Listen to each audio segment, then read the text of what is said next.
So the same thing always happens when a new device launches. The media gets review units ahead of the official launch, and we get to use them while we write our review.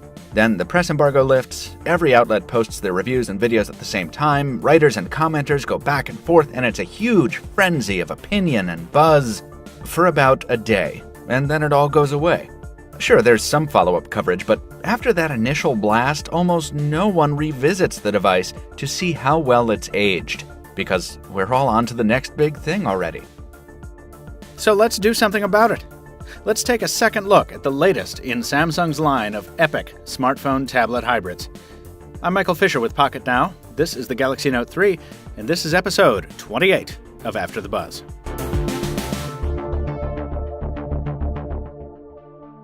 We've come a long way from the first Galaxy Note. No longer just a surprisingly successful side project, the Note family now represents the very best that Samsung's Android lineup has to offer. In our full review back in October, we called the device the most capable, most powerful phablet on the market. And the Note 3 went on to sell over 10 million units in only 2 months. Whether that winning streak will continue as the device ages in 2014 depends on a variety of factors, beginning with hardware. As you can see, our AT&T-provided Note 3 hasn't exactly led a coddled life, and it bears the scars to prove it. While the look of the revised styling and materials holds up nicely, this fake metal is just that, fake. And it shows, even after a single drop on the sidewalk.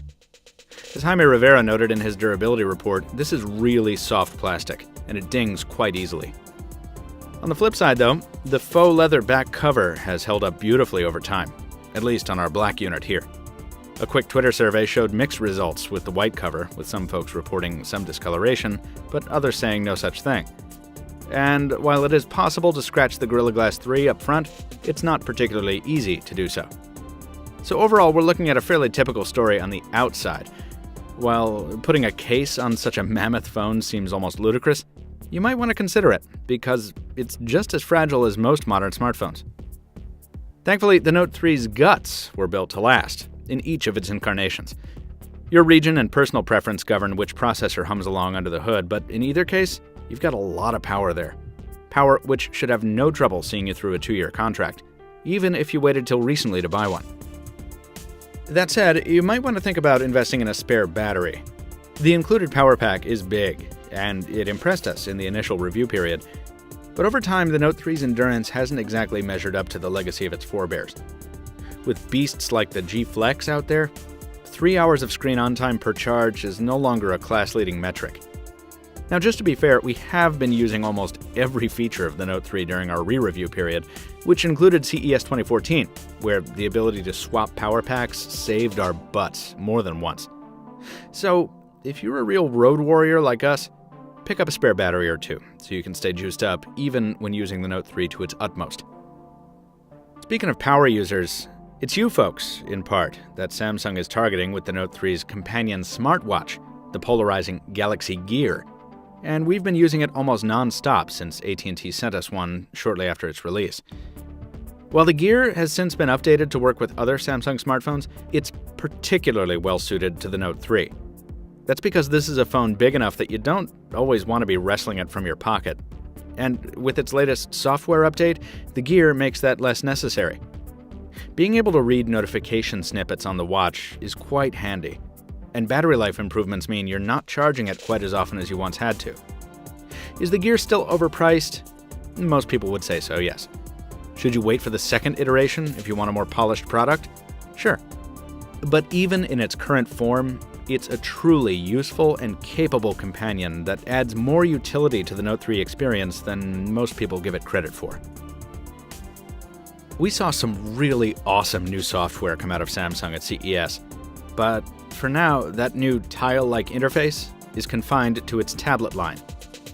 Our review Note 3 still runs Samsung's older UI atop Android 4.3, and, well, unlike a fine wine, it doesn't get better with age. Since the Note 3 launched, we've seen some really lightweight, really elegant enhancements elsewhere in the Android world. Some of it running beautifully on hardware literally hundreds of dollars cheaper than the Note 3's.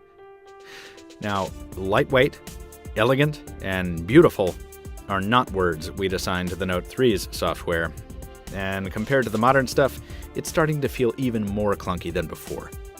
Really, an update can't come soon enough. Fortunately, those negatives are counterbalanced by the excellent S Pen. No matter how often you use it or don't, it's the best stylus in the business. And the industry-leading multitasking ability, which many manufacturers are now aping on their own devices, but Samsung's approach is still far superior.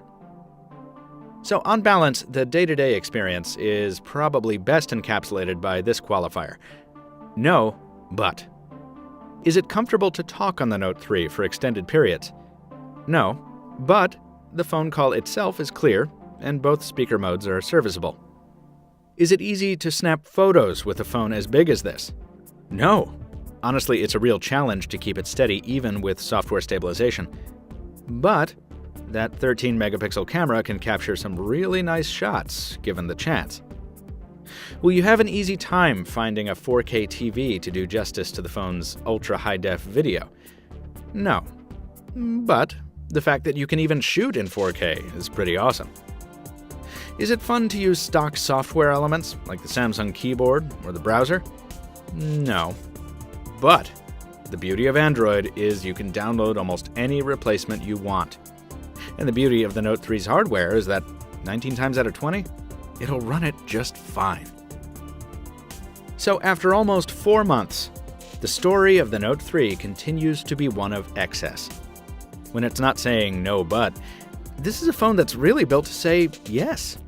It's a device for those who value kitchen sink inclusiveness over refined minimalism. For Tim the Toolman Taylor types who want more power, whatever the cost. And in that respect, it delivers. If you're one of those people, with enough money to invest in the Note 3 and its ecosystem, you'll find a phablet more capable than any other. That's something we've said a lot before, and it doesn't look like that's going to change anytime soon. Don't forget, folks, this was the After the Buzz re-review. Our initial review of the Galaxy Note 3 is still available for your reading pleasure at pocketnow.com, and the video is available here on our channel page. And to be sure you don't miss future reviews, features, editorials, and so on, follow us on social media. In the meantime, drop us a like if you enjoyed the video, leave us a comment down below if you have some feedback, but most importantly, thank you so much for watching. We'll see you very soon.